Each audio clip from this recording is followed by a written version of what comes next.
Jobe gubera kuyidi ebikumi n'ebikumi by'abasiraamu n'olunaku olwaleero bakedde kweyiwa ku mizikiti era nga n'egimu gigaddwa ne basalawo okusaalira ebweru olw'obungi bw'abantu. Ku muzikiti gwa Bilali Bwayise Seeka Bashir Senteza yasaazisizza kyokka ng'ono akubirizza abasiraamu okukola ennyo okulaba nga bafuna ebisolo by'okusaddaaka buli Idi lwetuuka era n'akubiriza abakyala okwenyigira ennyo mu kusaddaaka nti kubanga beetooloddwa amazambi mangi. Okwata ekisolo kyo beera ng'okiwagala bw'oba onsala basalako okunkutula omwoyo hatta la tajhaz alayya taata oleme kubeera ng'onnumya liyakun ahwan fa inna almauta shadida taata gibire okubeera nga binyuma kubanga amazima ddala okufa kuluma era okufa kunene.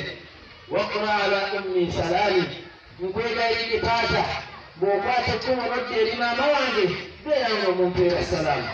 Wa inni ra'aytu an taraddi khamisu ala ummi faf'al taata bw'oba oyagadde ekkanzu z'osaliddemu ng'oyagadde okuwa kitamange ogimuwe ng'ekijjukizo nkwegayirire beera ng'okikola naye bw'oba owulira nga taata kinaakulakulaza nkwegayirire beera nga tokikola. Seeka Muhammadu Kamoga ono nga ye ssentebe w'omuzikiti gwa Bilali Bwayise yakubiriza abasiraamu okweyisa obulungi mu kiseera kino ekya Idi mu kifo eky'okuggweera mu biduula. Abantu baffe ne tubeera nti twesanyusa neneesanyusa etaliimu kuwemuka byolaba nti oyinza bikolera mu maaso g'abaana bo. Mulimu abatalina nsonyi ng'ayinza okulaba ekintu ekisaanidde kukola mu maaso g'abaana be nabeera nti akikola naye kyonna kibalaba nti kyesittaza beera nti okolaki okyewala. Olunaku lwaleero ensanyuko entuufu yakubeera nti tubeera wamu n'abantu baffe n'okubeera nti tuli awamu nabo ensanyusa etalimu kubeera nti tugenda mu bintu biyinza mungu mu nnaku zino. Olw'enjala omuzikiti gw'edda bweru nagwo gubadde gukubyeko era ng'eno abakkiriza babuuliddwa kiki bateekeddwa okukola mu kiseera kino. Mugenda okubeera nti mufuna okwesiima. Omubaka Muhammad sallallahu alaihi wasallam yagamba abakyala bwe yagenda mu ggulu yalaba ng'abasinga okubeera abangi mu muliro yagamba abakyala n'agamba ya ma'ashara an-nisa tasaddaqna mubeere nti mukisaddaaka fa inni ra'aytukunna akthara ahli an-nar nze ndabye nga mmwe musinga mu muliro. Obubaka buno bugenda eri abakyala mubeere nti muyitiriza okusaddaaka olw'ensonga nti ensonga zammwe si nnyangu zijja kubeera nti zigonjooka mu maaso ga Allahu tabaraka ta'ala. Abasiraamu b'omuzikiti okwekazinga basaalikazinga tugenda kuva wano tugende tusale ebisolo byaffe naye nga tubisola bisimillah Allahu akbar.